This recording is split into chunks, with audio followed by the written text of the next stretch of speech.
You're listening to the Round the Blind podcast with Ben and Levi. Thanks for tuning in. Be sure to hit subscribe for more content. Now let's get started.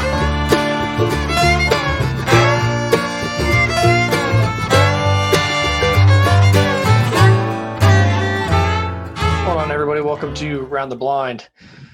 So this week we had some, I don't want to call them scheduling issues. We both kind of had some stuff kind of sneak up on us and got a little bit busy this week. So we'll only be doing one show this week, and then we'll pick up next week with our two. It'd be two this week, me one next week. Right. I get the stupid weeks all messed up just because, I know Sunday is technically the first day of the week, but some people consider it the end of the week. Yeah. So it messes me up too. I always get the weeks messed up, but yeah. But we call this one our second. Right. Our second podcast. So this will be the second one, and then next week we'll only have one going out. Well, I guess we record them. So I guess that's what's messing me up too. Yeah. But anyway, so I'm still waiting to get on some teal. I know Levi's been in the stand a few times. Yeah, I've been deer hunting. I went out teal hunting once, and then I hadn't been able to get back out. I got a couple of hunts lined up this weekend though, so I'm pretty excited. We had the weather cool down earlier this week, so I'm hoping to push some birds down into us. But I know you post some pictures seeing some does and some fawns running around you, but I know you're waiting on a bigger deer. I saw 6 on Monday. I had so it was my first time actually getting using my my camera arm in the stand. So I finally get it work. I finally get it set up. I get my little hook in for my backpack, and I turn around and sit down. And in front of me, well, kind of all around me, it's like a little creek bed, and I just saw a neck and a head. I'm like, oh, there's a deer already. And I didn't see her for 20 minutes. I'm like, well, maybe I'm just seeing stuff. And then sure enough, I just look over, and I see a little dark brown spot.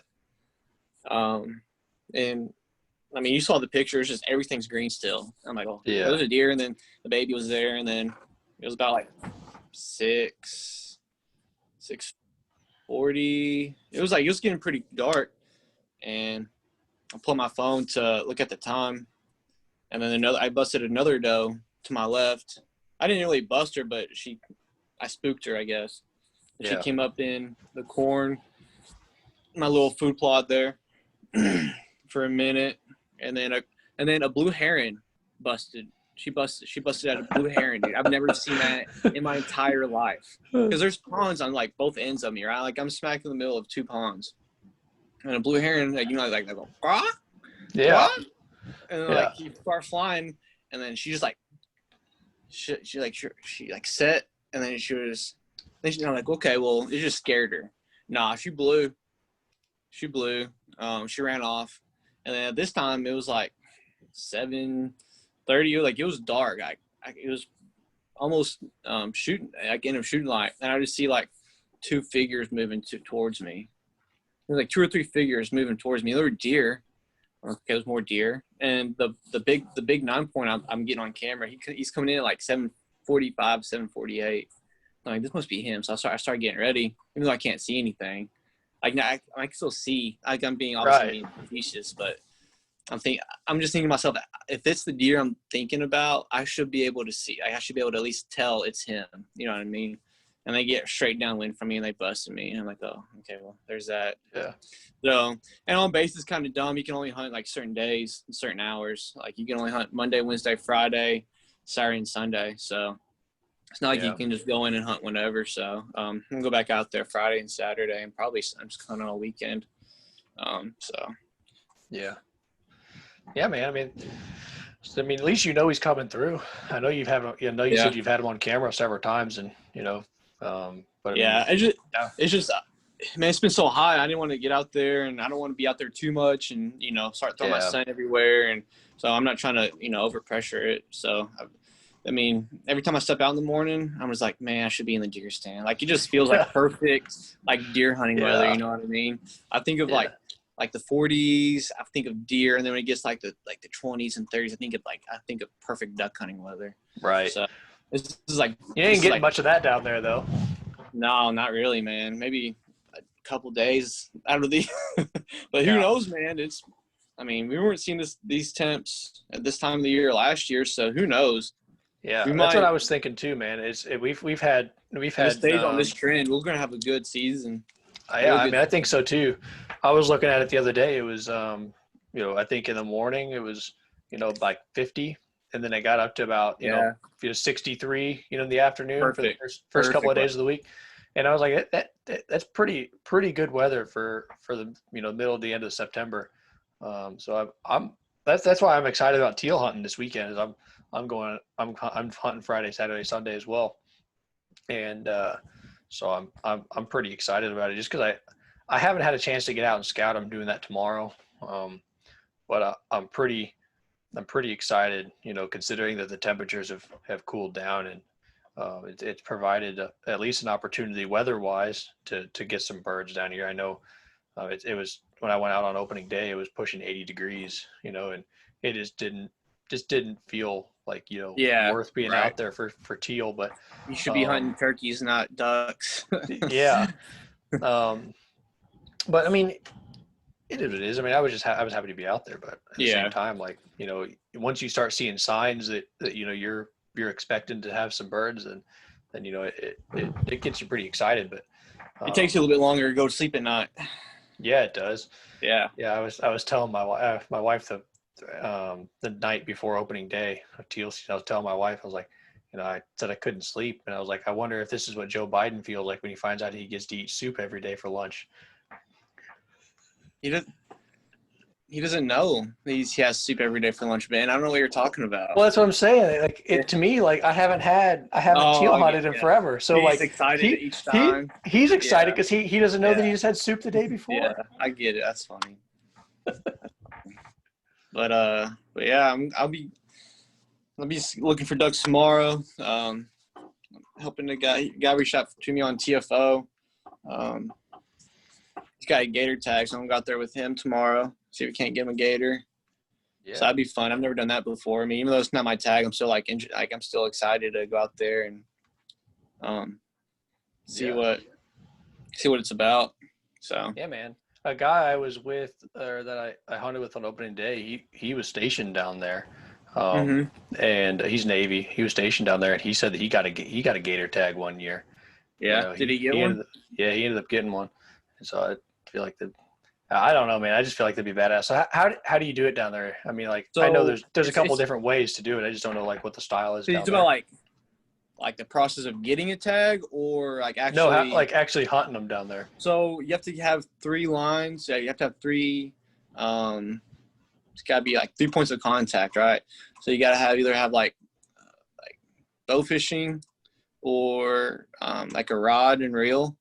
When you get them up to close to the boat, you put like a rope on them. That's 2, and then 3 can either be your hand if you're man enough, or like a gaff.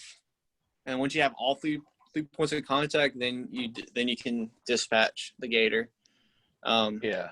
But you can't like shoot them like sunbasking or floating down the river. Obviously, if you think you can get away with it, but I mean, by the book, it's those 3 points of contact. And they're on the river.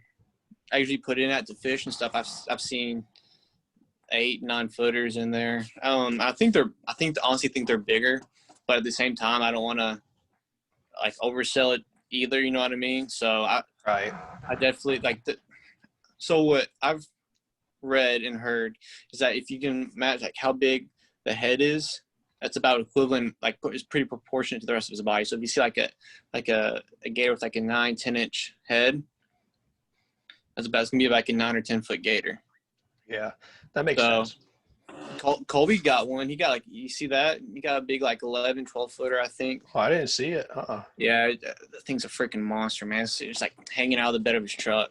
That's awesome, man. Yeah, that's badass. So I put in for I put in this year and last year I didn't get drawn, and they say like usually about every 3 years, you usually get a tag. So hopefully next year, I'll get drawn, and I put my wife in for it this year too. So, one of us should get drawn. So, and even if I get drawn, you could use my tag if you wanted to. You know what I mean? Oh, for real? Yeah. If I wanted to donate to, I think as long as the person's there, I think that's the case. As long as the person's there, I think it's okay. But right, yeah. I mean that's awesome though, man. But yeah. So this week we were looking at talking about a little bit about decoys. You know what we do for decoys, decoy spreads. I mean just kind of all things decoys. You know, I mean I'm kind of one of those people that I like to talk about and break down and differentiate different types of brands of decoys. And I know some people aren't like that, but that's just me. And then I kind of scrutinize the way that I do my setup too. But I'm also, there's also some other quirks that I don't do that a lot of other people, do kind of go further with. And I mean, we all have our each individual way of trying to set up decoys or looking for what decoys we want. So we're just going to talk about, what we think and what we do. I mean, we've talked about it a little bit before too in previous podcasts, and I know one big thing is you want to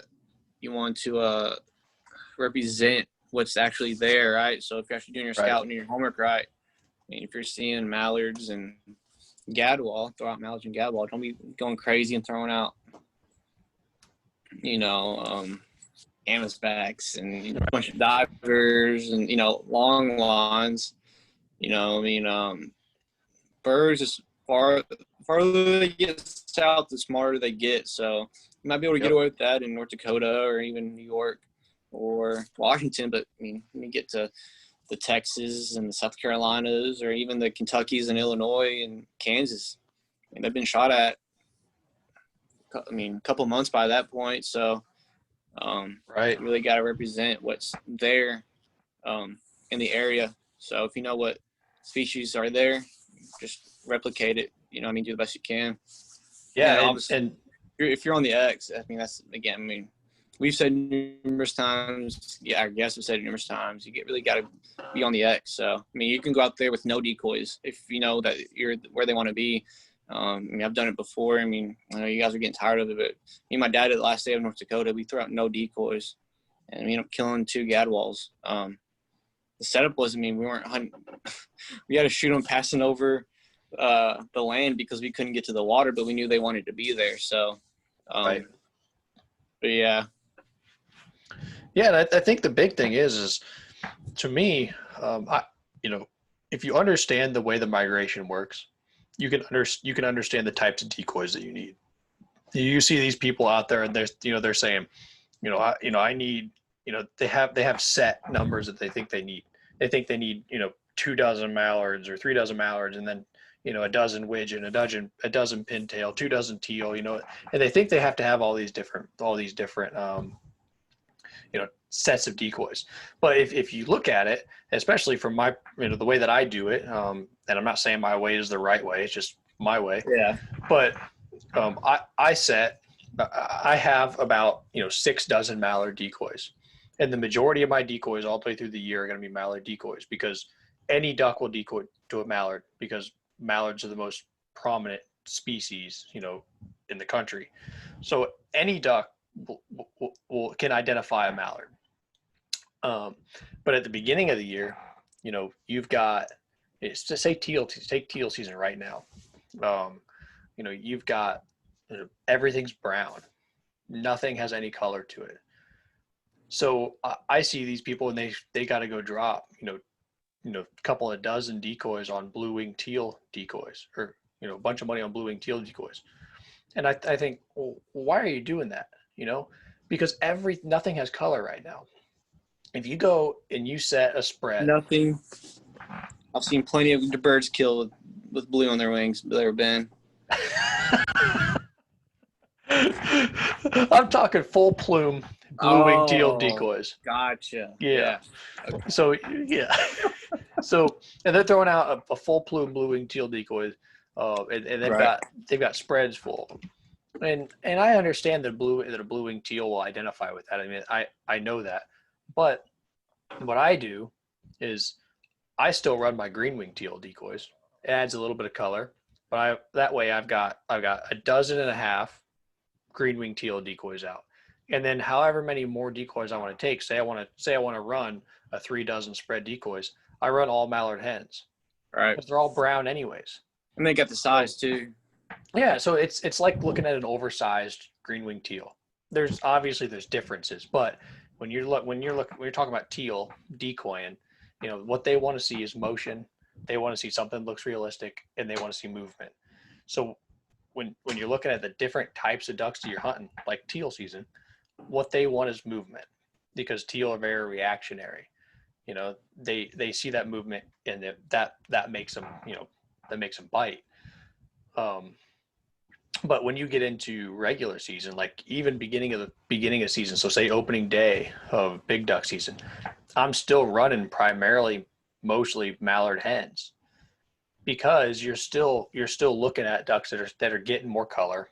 You're still looking at, here in Virginia, the mallards aren't here yet. So you've got a lot of, darker colored birds in. And then as you start to see the mallards show up, then I start mixing in, the green. And then if I start seeing pintail, or start talking to other people who are seeing pintail, or start seeing widgeon, or if in my scouting I'm seeing it, then I start to try to switch that stuff out. That's just me. And I know people kill ducks doing stuff that are completely different than I do, but I also try to be different than what other people are doing, because these birds, they see the same thing all the way through the migration. Yeah. So that's another thing I was going to talk about too. Right. Yeah. If you can separate yourself from other people, then I mean, those birds that have been shot at yesterday in Maryland, when they get to Virginia, they might see something that's different than that set up in that mountain in Maryland, and they might resonate with them. That's another bird that migrates early. Pintails. They're normally out of the Dakotas, like beginning of October. They're already gone. So that's another bird that really migrates like the first hint of cold weather. A lot of them are gone. But I mean, you always have, again, there's always resident birds, like you're saying, and a lot of times whenever it freezes and it thaws back, birds will come back up to where they were at after it thaws. So, and like what you're saying about changing it up, trying not to have 2 pods on each side, then having the lining zone in the middle. Try to mix it up. Try to do J's and horseshoes and stuff like that. And mix with the wind too, man. I mean, yeah, absolutely. Yeah, I mean, you see people who they're running 2 pods and they have a crosswind. Like they're running 2 pods with a crosswind, and you're wondering why the birds won't finish. And if they do finish, they're finishing on the other end.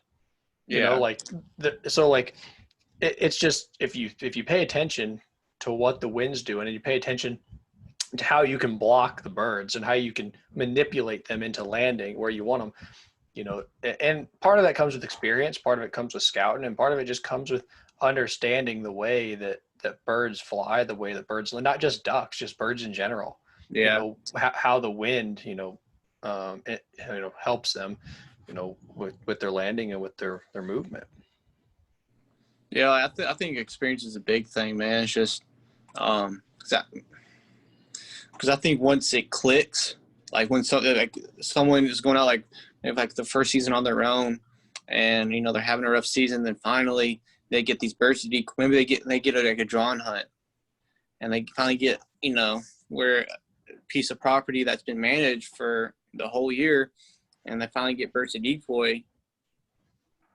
And they're like, oh, okay, I see how my decoys are. I see how they came in. I see how they wanted to land. And it might take, and kind of like going back to our second ever podcast, Matt was saying, don't change it up right away. Let a couple birds come through and work and pass. And then after the second, or after the third one, then you got there and kind of change it a little bit. Yeah. And then get back in the blind. And then if you have more birds work, and if they finish, cool, leave it. And if there's still something not right, mix it up a little bit and go from there. But I mean, again, I think it's just a huge, it's a really big learning curve. But I think once you kind of see it happen, especially like on your own, like it's easy to go with someone and then like, okay, well, we're going to do this. And you're like, okay, like you really don't know like the rhyme or reason for it. But like when you're actually on your own and you're throwing decoys out, and especially you have someone else hunting with you, then kind of a bit more added pressure, like, because obviously whenever you take someone out, you want them to have success, right? I mean, as a group and individually, but I mean, it's a little bit different if you're on your own, you know what I mean? It's like, well, I didn't kill anything, whatever, but, you know, especially if like someone new, it's a little bit more added pressure. So, yeah, I think experience is the best teacher. And some people need to take that leap of faith one season, say, you know what, kind of branch out, do my own thing a little bit, or just say, hey man, I want to run the decoys, you know, for this season. You know what I mean? Because I want to learn. So, but yeah, and then kind of going back to what Joey was saying too, is just color contrast is huge too. Yeah. They really help spot birds. But what are you gonna say? Yeah, man. So you can see it with experience. You know, the people that learn from it and the people who don't. Mm-hmm. You know, and I think if you're willing to learn from birds circling, you know, and birds cupped up and getting, you know, at about 50 yards and then picking up and taking off. If you can figure out what was different with them, you know, you have 2 or 3 birds do that, or 2 or 3 groups do that, and then you say, all right, I got to change it up, you know, and you go up. You can do one of 2 things. You can go up. You can go and realize that they were trying to go to a specific spot. Yep. You know, and realize that spot either needs, because you have to block them from going to that place. You need to open up the place that you want them to be and block them from going to the place that they're trying to go to, without doing it to a point where it makes them say, screw it, I don't want to come in altogether. So, but there's 2 different kinds of people: the people that realize that, and the people that think that, you know, they're eventually just going to figure it out and not move any decoys, or B, go out there and change the entire spread just for the same thing to continue to happen. Yeah. So understanding and seeing and reading them is a big thing. Like I've hunted with people who we have birds flying and they're just kind of flying over. They're not looking at us. They're not Scoping it out. They're just flying over, scoping, and they're off. And then they're like, oh, do you think we should change the decoys? You know, should we go change the decoys? Yeah. And I'm the kind of person that I'm like, you know, if those birds wanted to be in this location, you know, they would have tried harder. They would have tried harder. Yeah. Right. Yeah. So like, until they try to actually decoy my spread and I can see what they want from circling, then I can know, you know, what I've got to change. And maybe, you know, if you have, obviously it's all in theory, because, you know, if I have, you know, 5 or 10 groups fly over top of me and none of them want to stop, then starts making me think, you know, I should change it. But 1 or 2 groups, 3 groups, 4 groups fly over, you know, and then nothing happens. Like I'm not thinking like, hey, we got to change the decoys. Yeah. But, you know, it depends on what happens. So say if they try to decoy, I give to the second group, you know, but if they're not trying to decoy, I just give it to a point where I try to look at my spread and pick the holes out. But there's just so many different nuances and different ideas within setting decoys. But mojos, I mean, you can go off on a whole tangent about mojo placement and how to use mojos, and I mean, and for good reason. I mean, there's states, and I can't remember the one. I think Washington State, maybe not. I can't remember off the top of my head. They don't allow mojos. Mm-hmm. So to me, like, that's crazy. But I also see people up there that they say they don't need them. Right. But then, you know, you throw a mojo out and a bunch of ducks have never seen one before. And I mean, you know, you're pulling them. So, I mean, it just depends on what they've seen. I do think that ducks learn really quick from mojos. I'm not one of those people that think that ducks are educated about it for the rest of their life. but I do think you're educating them through the source of the migration. Right. But I don't think that, come January or late December or whatever the end of your season is, I don't think you have to throw your mojos away. I do think though you have to do something different with your mojos. And running, 5 mojos, maybe isn't the best idea. But putting them like I there's been times where I've taken a mojo and put it out of my spread over in a bunch of grass, so Yeah. all they can see is that flicker. Right. It's not in my spread, but I'm still getting motion. I'm still getting something that's going to catch their Yep. attention close enough to my spread to get their attention on my spread. So it just depends on what you do. There's so many different ideas and so many different things. You just got to be creative and don't be afraid to try something new. Yeah, and then the Higdon swimmer, I mean, I love that thing. Yeah. It just really just swims around and puts ripples. I mean, I really use it on rivers. You know what I mean? I really like to get it in like a pond. You know what I mean? Or like a bay in the lake where it's it's kind of calm. That way you can really get like the ripples in and get they can really tell that there's something like actually swimming around instead of just the river beating it beating it up. Right. But man, technology is crazy, and I feel like it's getting easier and harder to kill birds because again, like they get educated. Season goes on, and not everyone's gonna let them decoy. They're gonna fly over 60 yards above them. People are gonna try to shoot them. So Yeah. that's another big thing which makes them weary of everything. Like yeah. when it comes to actually educating birds, I think doing that does more to hurt birds and like other hunters than using mojos, or because like Right. if a bird is weary already, if they're flying over you and they don't want to decoy, there's a reason why. And if you pop out and they start getting shot at, in their head, at least in my logical brain, if I'm going somewhere and I think something's out of place and then something happens in that place that I thought was out of place, I'm going to realize in the future, like that was wrong and I'm not going to go there. So like the same thing with the duck. They're going to recognize like, hey, that doesn't look right. They get shot at. And then everything else that looks like that, they're not going to go to, and they understand it. So like, I think mojos do that to an extent, but I think sky busting does a lot more for it than anything else. I think your brain is about the same size as a duck too. I mean, and kind of going back to the like the whole thought process of if a bird's flying over, they're not stopping. I think if you kind of stay to that, because I know we're both the same. Is like if a bird's don't decoy like right away, we're like, okay, what don't they like? You know what I mean? Like what's going on? So I think that's like a way to keep you sane, if that makes sense. Like, so for the ones not watching on YouTube, like the select 4 or 5, I'm at work. I got duty today. I had a kid call me, so we stopped recording. We didn't answer the phone. So kind of I'm probably going to overlap a little bit, but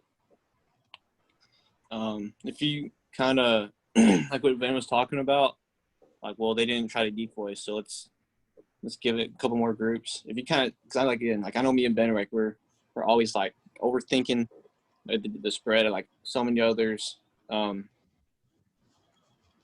So if you kind of like stick to that guideline, like, okay, well, let's give them a couple more times. And then maybe if they're not trying to decoy, just don't change anything, or maybe just change subtle things here and there. But it'll kind of help you keep you sane too at the same time. You kind of follow that little rule, I guess, rule of thumb, because maybe it is. I mean, I feel like we give turkeys, just for instance, way more than what they're,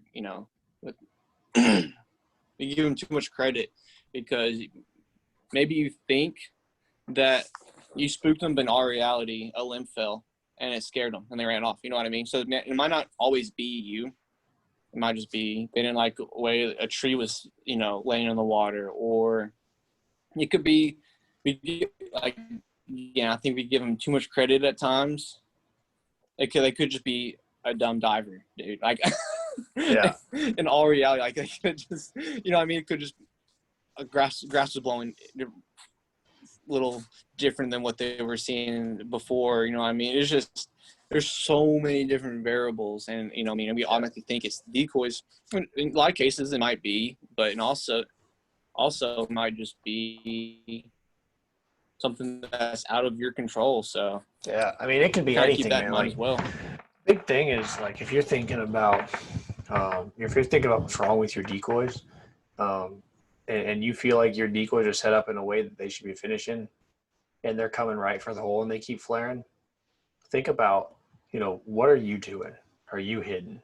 I mean, and we could do a whole other you could do a whole other episode about hiding, but to stay on the terms of decoy placement and decoy spreads, look at the water.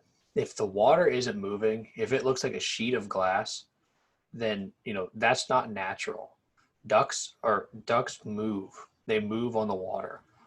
They create ripples in the water. If you've ever seen a mallard, or any duck for that matter, swimming, and they have that V kind of ripples coming off the back of them, then think about if you have decoys, in the water, and they're just sitting there, and there's no ripples around them, nothing happened, and that's not realistic at all. I mean, just ducks simply moving creates ripples in the water. So your decoy's sitting there just on a sheet of glass. It's just not going to happen. And you'll have birds come over close enough to shoot them, but I mean, your chances of having birds, especially birds that that have followed the migration for a while, finishing on water that looks like glass, slim to none. Especially because they can. Another thing to think about is there's reflections, on that glassy water. So they're seeing everything on the water twice. So there's more out there for them to pick up on.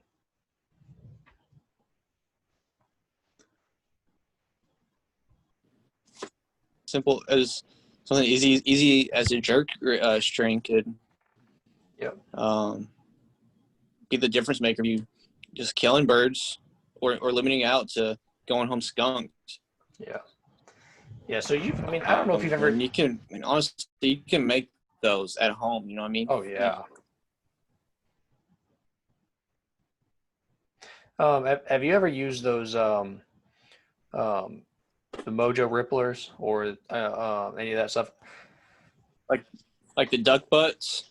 Yeah, so they got the duck butts that they ripple, and then they have like the actual that they have the full duck that ripples, and they actually have like those discs that you throw them out in the water and they ripple. I've used all of them, and my favorite one is the actual duck that sits there. The problem is that they run off AA batteries, so they burn out so fast. But I loved them. But I think I left my garage open one night, and I think my neighbor went in there and stole my ripplers because I know they were in there. And and then I went out there to set up to hunt the next day, and they weren't in there. I left the garage open, and I went to throw something away, and there was a Mike's Hard Lemonade glass in my trash can outside. And I don't drink that, so like. Don't lie. You're in the Air Force. You automatically got to drink Mike's Hard. So, I obviously didn't do an extensive investigation. I just kind of left it at that. But I'm pretty sure my neighbor stole them, a couple of them. But I loved them. They were awesome, and they put tons. I had 3 of them, and I would put one kind of like, in front of me a little bit, like, not like in front of me, but about 20 yards in front of me at the very start of the decoys, and then 2 on each side, just to make sure that all the decoys were moving, and it made sure everything was going. I loved it, and I feel like they worked extremely well. Yeah. But it's just crazy, man. The difference stuff that they make with decoys now. Another thing that we can say for another podcast. something else we can say for another podcast. Be calling too. I mean, your calling has to match what decoys you have out. I mean, like I said it before. Is when I was in high school, you have say you have like 2 dozen decoys out, and then they're on the feeder call. It was like 3 of them, like 2 would be like two or 3 guys on the feeder call, just getting it, like going like 90 miles an hour, and that just doesn't match what you have putting out. But that's another wormhole we can dive down. So we'll say that for another episode. But yeah, I mean, again, technology it is getting easier and harder to kill birds because again we're teaching them. But yeah, but we're gonna move on from decoys if you're good. Talk about some your favorite hunt if you got one. Yeah, man. I mean, there's a couple of them that I might be able to talk about. But if I had to pick one favorite hunt, there was so it's hard for me to pick one based off of how much work that I put into it versus one that I killed more birds or had more of a memorable experience. Because one of my most memorable experiences, my father-in-law, I've only hunted with my father-in-law twice, and we've shot limits twice. So the first time we shot a 3-man limit, and the second time, it was just me and him, and we shot a 2-man limit.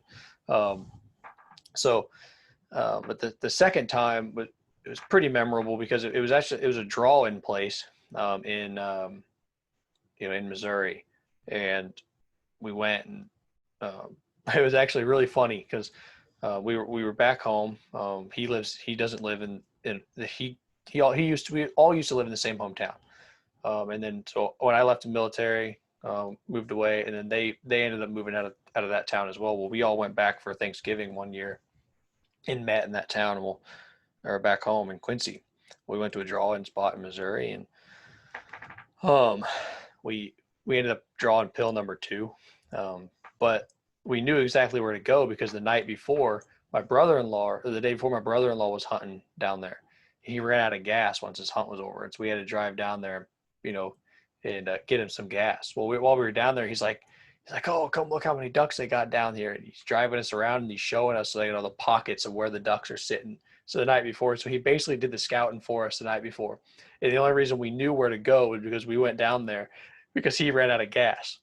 So the next day, we go down and we draw pill number 3, and my brother-in-law and his buddies, they don't draw in at all. So we go and we know exactly where to go because he already showed us where they're at, and we go and we shot a 2-man limit of greenheads, teal, and the pintail that I got mounted was shot that day. And so that was a pretty awesome experience just because like I said, the 2 times I've hunted with him, we've limited out, and that time it was just kind of it's kind of out of the blue, kind of hunt. We just decided we were going to go try it. We weren't sure if we were going to hunt or not. I went down there and just stacked a couple of them up. But if you're going to talk about putting the work in, my most memorable hunt was, so we and I had never hunted this spot, but a buddy of mine was going to take me out to his spot. It was on public land, but he just decided, he was going to take me out, show me. And I told him, I was like, this is public land, but, I'm not going to go out on this spot. And I know you're showing me it. He said, it's public land, man. I trust you. He's like, I know you're not going to come in here and bust these out. But so I went down and, we hunted the day before in the spot.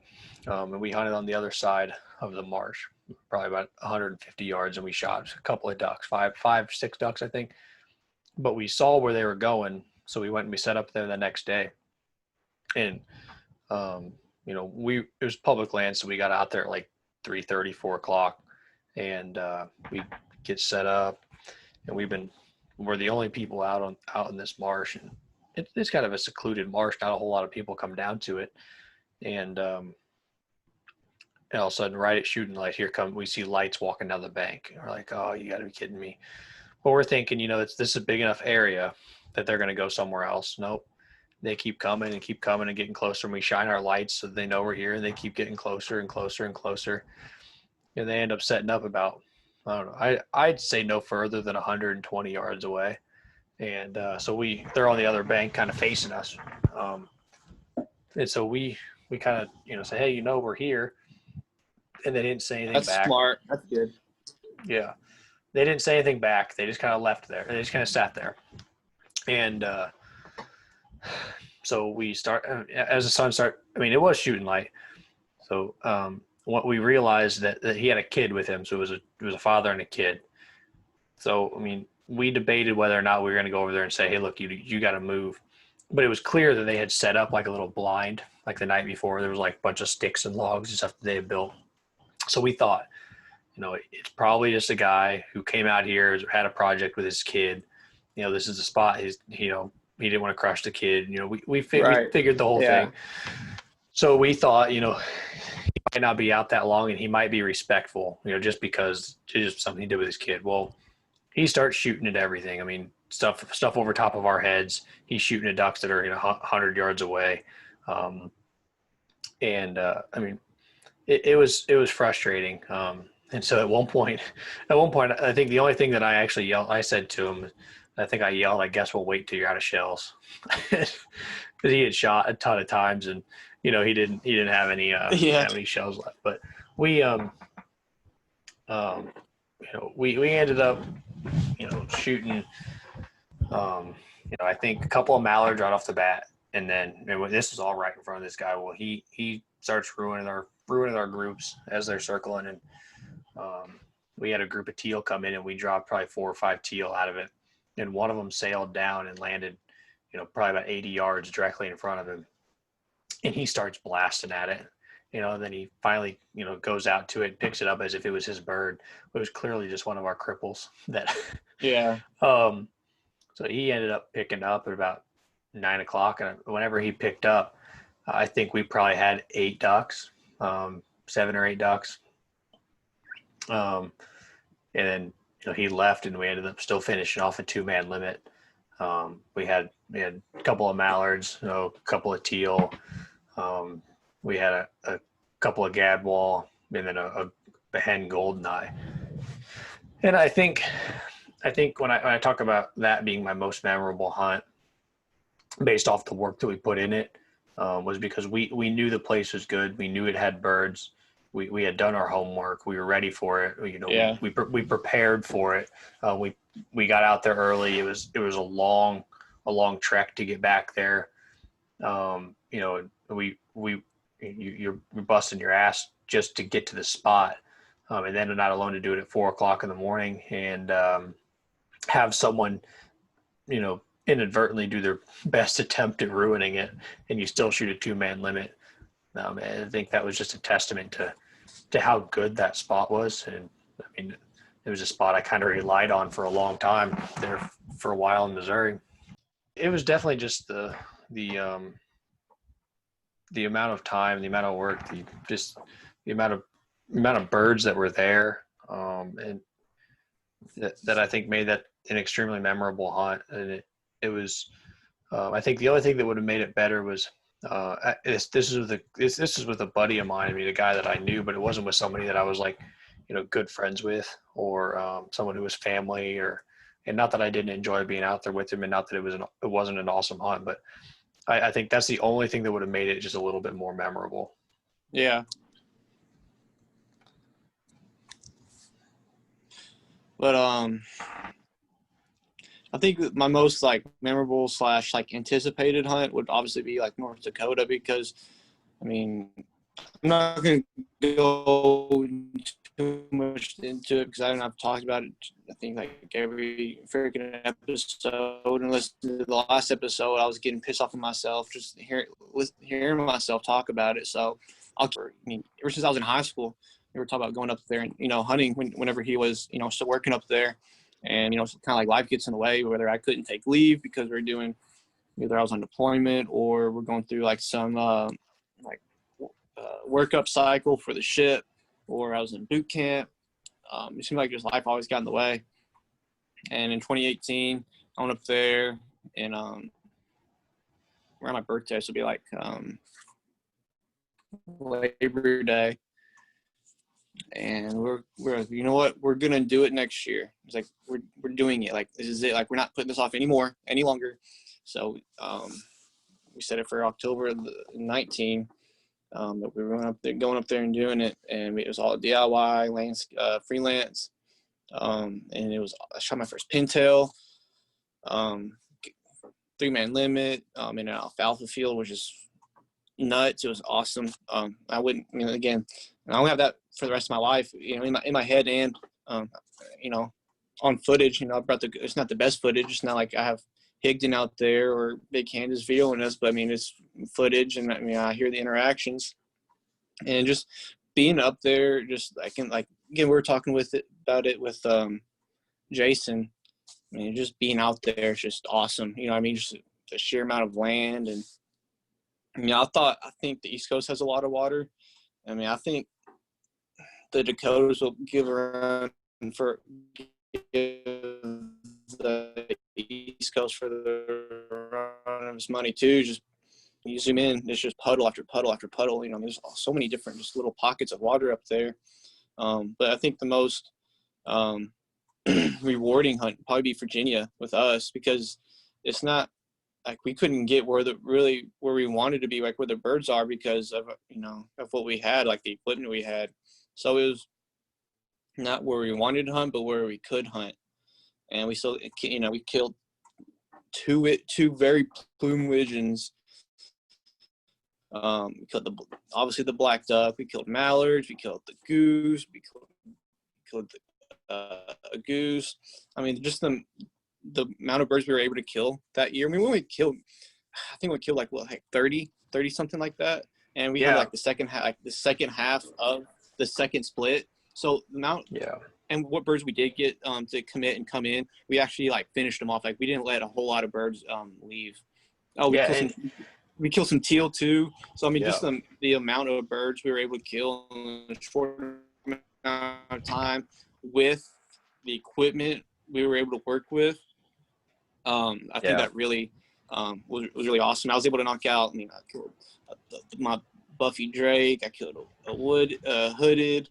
I killed. There's a lot of firsts. I wasn't able to kill a goose until that year in 18. So it's just, again, the only other chance I had at a goose was my first time ever hunting, when I was 12 years old, and I hit it, but I just couldn't bring it down. I had a little youth Benelli Nova 20 gauge. And I hit it. I saw the feathers go everywhere, but those things are just freaking tanks. So, but I had a lot of firsts that seasons, and kind of like our little average tip of the week. Don't get caught up in how many numbers you're trying to kill. So what I've done the last couple of years, I started with Ben. I told him, I like to kill. I told you, I want to kill a pintail this year. That's my number one on my bucket list. I don't care how many birds we kill. I just want to kill. I want to kill a pintail. That's been on my list forever, and I didn't get it, but I got other firsts. I killed a stud bufflehead drake, and I killed a stud widgeon. You know what? When I'm in North Dakota, I'd like to be able to kill a pintail. And the very first morning we went out, I killed a pintail. It was not the most plumed bird. It's not an old bird, but it was a pintail, my first drake pintail. So I got it mounted, and then this year I'm going for a redhead. So try to find a species that is obtainable. Obviously, don't be sitting in the middle of South Carolina saying, you know what, I want to kill a cinnamon teal this year. You know what I mean? It's probably not going to happen. So try to set a realistic species that you can kill to knock off it could be a bucket list bird. It could be something that you haven't killed before. I know a lot of it for people down here are mallards. So that's obtainable. You just got to put in the windshield time. You got to put in the boat time on the river or the lake, whatever it is. I found that's a really cool way to set your goal for the season. I think everyone sets goals for themselves. What they want to accomplish that season. And I think that's really, so you don't get caught up in the whole numbers thing, because if you're into the second split, you only killed 10 or 12 birds, and you still wanted to kill 50 that year, you kind of get down on yourself. You kind of, it's like it kind of just mentally messes with you. So that's a good way to, because if you're in going back to, if you're in a new spot, new location, you don't know the area very well, it's a good, you're probably not going to kill as many birds as what you would, being back home. So that's a good expectation or a good goal for you to set. And if it doesn't happen, you just do it next year. You know what I mean? So right. Yeah. I mean, just little average tip of the week. Yeah, that's a good tip. I mean, just kind of understanding what you're set up for. But going back to that hunt that we had here in Virginia, or the several hunts we had here in Virginia, man, I think what made those a lot more memorable and a lot more awesome than what they were. Like if we were just to go up to somebody and we were like to show them pictures of those hunts, so you're like, hey, check out this badass hunt we had, they'd be like, hey man, like, but what's awesome about it is knowing the story behind it and knowing the grind that we had. I mean, neither one of us, right?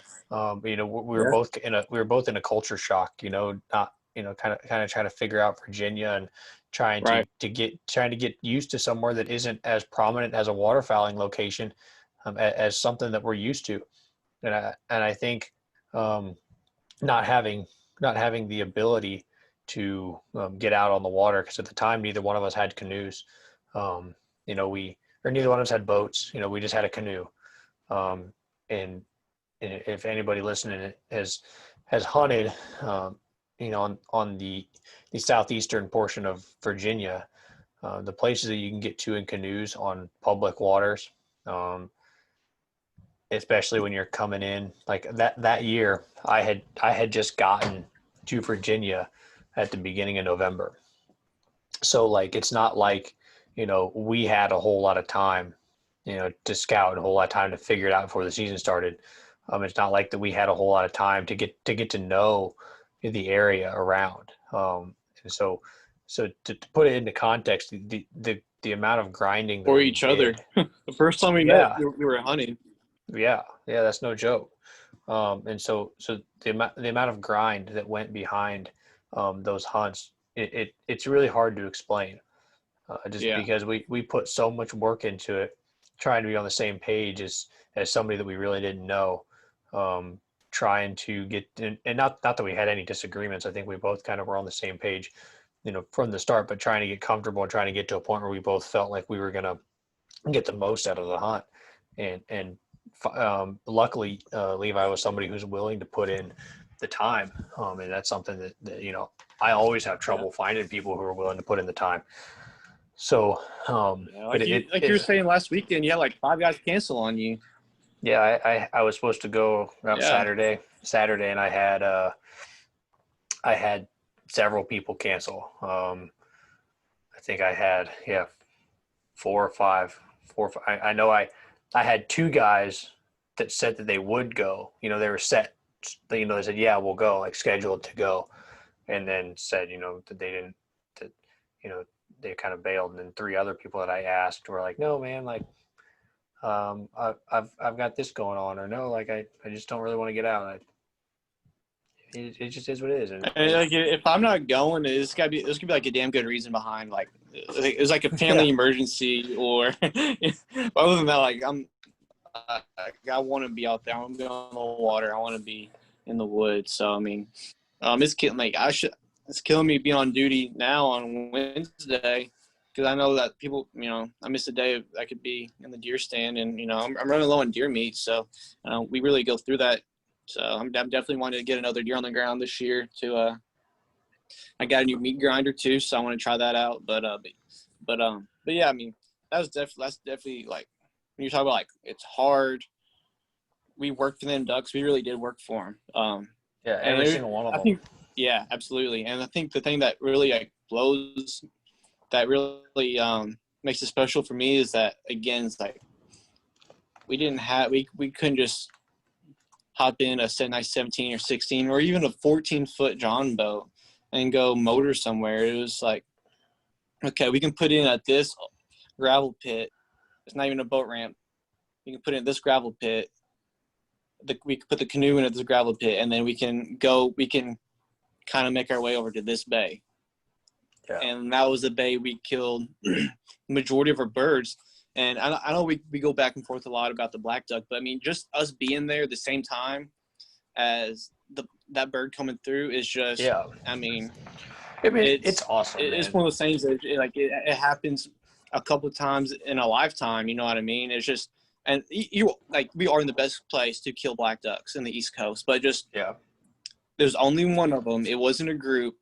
It was just one, and he was coming out of the cove, like the little finger of the river. And it was just like, are you lost type? Like, what are you doing here? But it was. I mean, it was literally like, I think I had just said it was shooting light. Hunting until like December. Yeah, it was late. Or like, no. I'm saying like we started hunting like at the end of, like, very end of November, beginning of December, and we were able to kill that amount of birds in that time with the equipment, like with the canoe where we were able to use. And again, we weren't able to really, like, we'd scout like after hunts and stuff like that, especially that one place in Hampton, or not Hampton, but Chesapeake, I believe. The one, you know what I'm talking about. Yeah, I know what you're talking about. Yeah. Where like the first couple times we went hunting, I mean, that was a perfect spot for a canoe because it's pretty calm in there. And it's not really a whole lot of the only thing you have to worry about is, you know, the tide. You know what I mean? It's not, no swells are coming back in there. It's pretty calm from the main water. But other than that, it's like we really didn't scout. I mean, we scout with the windshield, but and then we scout on Google Maps. But like, actually, like, you know, getting the boat in the water and going around scouting, it was very minimal, and we were still able to pull out. Well, and that was the thing. I mean, I know 30 is really not that many especially to a lot of viewers. I mean, in that amount of time with, you know. But when you've got, what, it was pretty impressive. When you've got what, like, I think a total of like 4 weekends, you know, to hunt, you know, like. Yeah. I mean, and I think when you look at it that way, you know, we had 4 weekends to hunt. I mean, maybe a little bit more. I don't think it was any more than 5 weekends. And we still were able to scratch out, you know, 30 birds, you know, and you know, find areas that were going to work for us, you know, find that good mix of hunting and scouting. Yeah.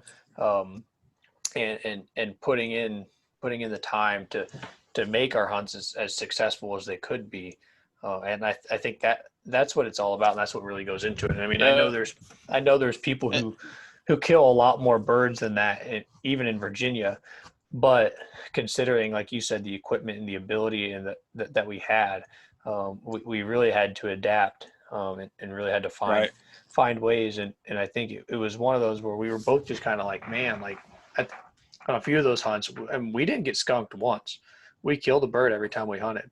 But there were a few of those hunts we were like, man, like we're really kind of at a loss because we don't know what to do because it's just so much different out here. So we had several of those we ran into.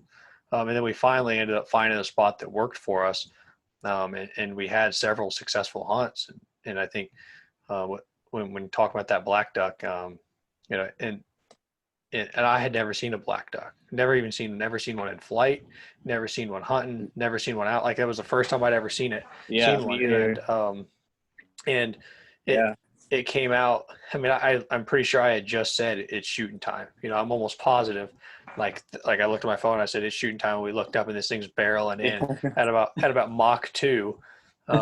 You know, and we picked up, and you know, the debate is still on, but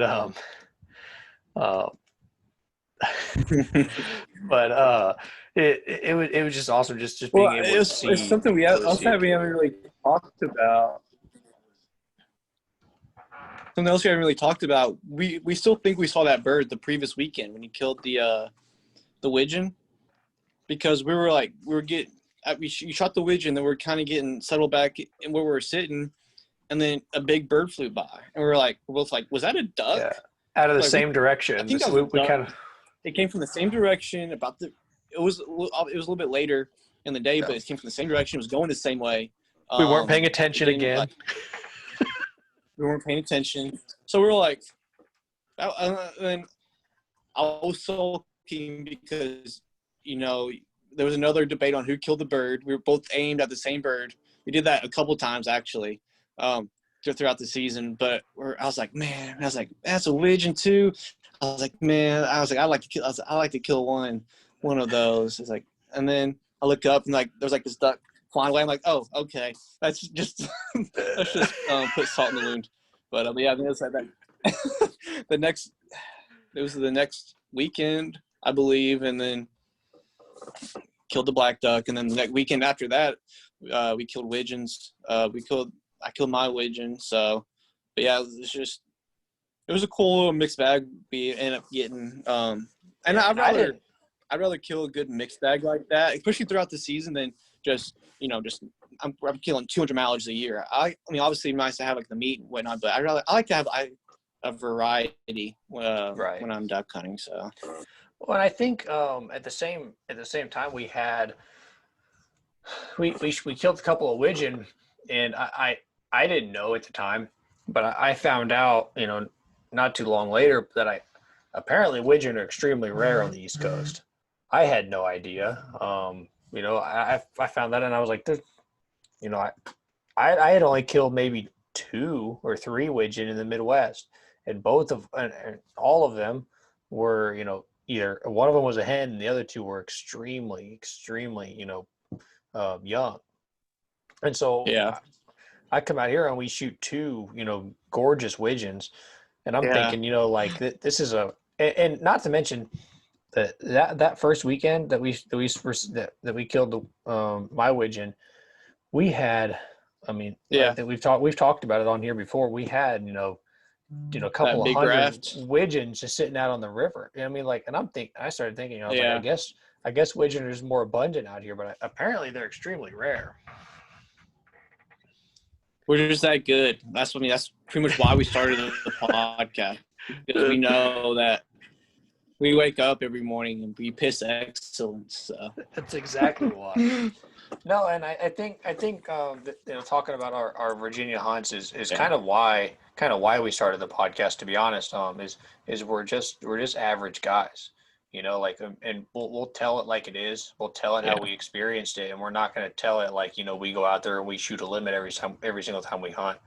And we'll admit when we do things wrong. We'll admit when we do things bad, and we'll admit when we do things right. And we'll try to share that knowledge off with other people. But I think that was a big thing. Absolutely. Reading this, just because you don't every time, from my experience, every time I look up any kind of waterfowling stuff, all you see, I mean, you see like the Bobby guys and all them stuff, all these people now, which, I mean, no problem with Bobby Guy himself, but I have trouble watching those stuff just because it's a little too YouTubery for me.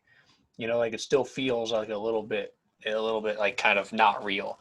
And so I think when and so I think you have 2 extremes right now. You have one extreme of people who are showing everything as if they're killing a 10-man limit every time they hunt, and then the other people are a little closer to what we're doing, but they're kind of on that extreme of we're still trying to like fake stuff. Yeah. And I just feel like I mean we're just average people, and I think we if people really want to listen to us and people really want to see that we have the average hunter perspective, and kind of like what last week with what Jason Allen was saying, even just with his product, his lanyard product, he found something that the average hunter wants, whereas where most products are directed towards waterfowlers wanting to spend big money, and waterfowlers wanting to have the nicest things, and waterfowlers wanting to have the biggest and the best all the time. And I don't think most waterfowlers are like that. I don't think most hunters are like that. So I think Jason found that just with lanyards, and I think that's kind of where we are with this podcast. Yeah, absolutely. And I've said it ever since I went to Otter Slough there in Missouri. I mean, I've talked about it before, and we both kind of hit on it. It's just like if you're not wearing Sitka or Drake, like from head to toe, you know what I mean? People walk in and I got like how I would. I mean, I'm walking in black sweatpants and a hoodie. That's probably passed down to me from my dad, and I get weird looks, whatever. And I feel like that's just a culture we need to break altogether. And like we shared that post the other day. It's just the numbers are decreasing. Hunting numbers are hunters are decreasing. Seems like each year across the board. You know, what I mean, it's not just waterfowl, not just deer hunting, not squirrel hunting, whatever. So like across the board, numbers are decreasing, and instead of picking fights with everyone on social media about shooting Bosch shells or Rios or whatever, just if it's legal, if they're legal and they're doing it legally, just support them. Like I cannot stand when I'm on like SC Deer Hunters and I see someone shoot like a little fork. I'd rather see the bucks grow. You know what I mean? I haven't shot a buck in like 8-9 years because I could have killed, plenty of cow horns and forks and stuff like that. But I like to see them grow, and I'd rather shoot a doe for meat. And I know a lot of people rather shoot bucks for meat instead of does because of the whole, shooting drakes instead of hens. It's the same kind of argument. It's just at the end of the day, if they're legal and they're not just out there if they're not poaching and being belligerent, it's just we really do need to support. I know it sounds kind of cliche and corny, but we really do need to come together as as one. I mean, kind of David hit on it big time. It's just there's already enough people on the outside trying to tear us down. We don't need to implode from the inside. So right, yeah. I mean, and I think there's a reason why like you and I enjoy hunting so much. Like we don't enjoy it, because it's boring. We don't enjoy it because because there's nobody else that does it. Like there's a part of it with hunting that there's other people involved with it. Like there's a reason why hunters and fishers and outdoorsmen there's a stereotype of us being liars. Like the fish was this big, kind of thing. Like there's a reason why, and it's because we enjoy the camaraderie. Yeah. We enjoy the community of it, and yeah, that leads to people one-upping each other, and that leads to people making up stuff that leads to some somewhat negative things. But if there wasn't a community and we didn't enjoy doing it with each other, we didn't enjoy talking about it with each other, those things wouldn't be there. So I'd much rather have those things than have people who are pushing people away from the sport, that are pushing people away from having a community and pushing people away from enjoying it as a whole. So that's something, and that's why like we always encourage, anybody can talk to us, anyone can hunt with us. Just the big thing is don't be an asshole and don't ruin my hunt. Yeah, absolutely. And I'll say that every time. And excuse me, I mean, you'll get both ends of the spectrum, and what I mean by that, you'll have like the 18, 19-year-old like hey bo with like with a $2,000 shotgun or the squatted truck, like that persona. And then on the other end of the spectrum, you have like the 70-year-old or 80-year-old that doesn't say anything to these kids because they're just old and they're pissed off and they're set in their ways. And then I feel like you have guys like us that's in the middle that I don't care if you're 18 or if you're 80. I mean, if you enjoy being out there, I saw the big thing I saw in all things waterfowl is just how these boys are posing with their ducks. I don't know if you saw that or not, but these guys are killing like just freaking totes full of just teal, and they're like, I mean, they're kids, so they're posting like dumb, silly ways, and these kids, or not kids, but these grown men are like literally just like going in on these kids, and obviously I think they might have not done it at first to get a reaction out of them, but after they got that initial reaction, obviously they're gonna go back and do it again. I'm like, I would probably do the same thing, you know what I mean? But I mean, it's just, but on that one post, I saw both sides. I saw both ends of the spectrum, and they're both. Yeah. I mean, it's not needed. You know what I mean? And it's just, we just want to go back to supporting each other and just, obviously you're gonna have dickheads out there. I mean, we said this numerous times. Obviously you're gonna have dickheads out there, but I mean, there's people out there that just generally don't know, and that's another reason why we kind of created the podcast, to have like a centralized location of information where people can come through and get information that they need to help their season. So hopefully we can help that group of people that are just generally just ignorant on duck hunting etiquette, and hopefully we can try to improve that because if you improve, you could, who knows, man, you could avoid fights, you can avoid accidents. I mean, I've seen stories of people shooting at boats and or getting shot at by boats. You know what I mean? It's just or shooting decoys. Whatever it is. I mean, hopefully we can just help the community. And I think that's really the big reason why we created this to begin with. Just overall help the waterfowl community and just kind of make it a better place for everyone, if that makes sense. Yeah, and that goes back to even my story earlier, talking about the hunt, and with the dad and the kid. I would have burnt that blind down as soon as they left, dude. I would have just So and honestly, lit it on fire. As mad as I was, and we obviously reached a breaking point, and I think he knew it, because I think that's why he kind of left abruptly after he knew that we were getting upset. But had he not had a kid with him, it'd have been a completely different story. But in my mind, I want that kid to, one, not have a negative opinion of his dad doing something memorable with him. Because in that kid's head, that might have been the best day he's had. That might be his most memorable hunt. You know what I mean? Like, and I couldn't just go, but at the same time, like, that dad is also now teaching that kid the wrong way to go about it. Exactly.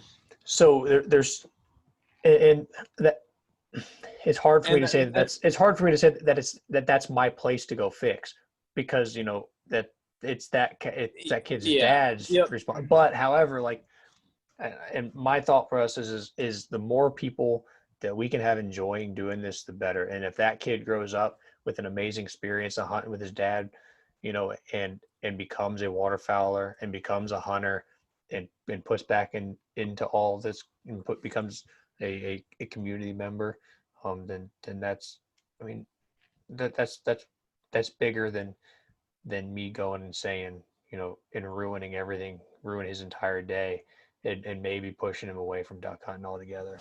Yeah. But at the same time, like you said, like, it could have been a perfect learning experience. Like, well, so they're in the spot. So, I mean, we have to either go home, or we can go to this other spot, or they still wanted to sit there. I mean, I wouldn't sit that close to someone else if I had a little kid regardless, but I mean, that's just me. But I mean, it's another perfect learning opportunity, or just say, look, sometimes you're not always going to kill them. You know what I mean? We're sitting at like 150 yards away from someone else, and they're killing them, and we're not. You know what I mean? It's just I mean, but yeah, there's tons of ways that scenario should have not happened or just played out differently. But at the same time, it's just, you can only control what you do and not other people. So exactly. But that about does it for us on this episode. Big thing, like we always say, go check out our Facebook page, be active. We are posting on there. We are active on there. So please comment on us, on our stuff. Please have conversations with us, and have conversations with other people within our page. And you use it as an avenue. Because we just want to give you guys the best waterfowl content we can. And it's not to say that everything has to be waterfowl. I mean, we're outdoorsmen. We can talk about anything outdoorsmen, but we primarily do waterfowl. But I mean, we can talk about all of it. But like us and subscribe on your favorite podcast site. Leave us a review on Apple and whatever other site you listen to, if they can. I know some of them, they don't allow reviews, and they don't allow you to type anything out or rate them or whatever. But if the one that you used does have that, please do it. It lets us know how we're doing, and it lets us know kind of what direction you guys want us to go. We will continue to have guests every week, and so whatever guests or whatever topics or whatever content you guys was request, please let us know, and we'll do our best to provide it to you. But yeah, absolutely. Don't forget about the giveaway. We're about halfway. We're about 445, 450. So we're doing our best to kind of promote it so we can kind of close it out. We can get the call out there. But again, please, if you're someone new that came into the page, you're listening, please do all the steps. I only ask you to do 3 things. I'm done telling people at this point. If they do it, they do it. If they don't, to someone who did do the things listed. But I mean, I can already feel like someone's gonna win it, and then they didn't either like our page or share it, because there's like some of them are ours too. So, but there's like 90-some comments and only like 35 shares, something like that. So the math doesn't add up.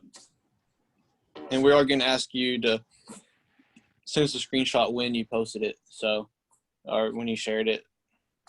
But yeah, please do everything. I'd hate for you to win it, be the one person to win it, and not be eligible to receive the call. So please do that. We've seen kind of a little bit of a drop of numbers in the last couple episodes. If 2 a week is too many, please let us know. Let us know what we can't. Like, again, we said we kind of stopped saying it here lately, but if there's anything that we're doing wrong, or if you guys want to see us do different, please let us know. I also I'll bump the post too. We're open for ideas for a logo. Ben created an absolute abomination on his computer, and it looks like the Grinch's pubes. I don't know, man. It's we're awful. using it. So for whatever reason, Levi doesn't want to use it. We got a couple different. God, I'm gonna post it after this episode drops, just to let people see. But we got a couple different ideas. If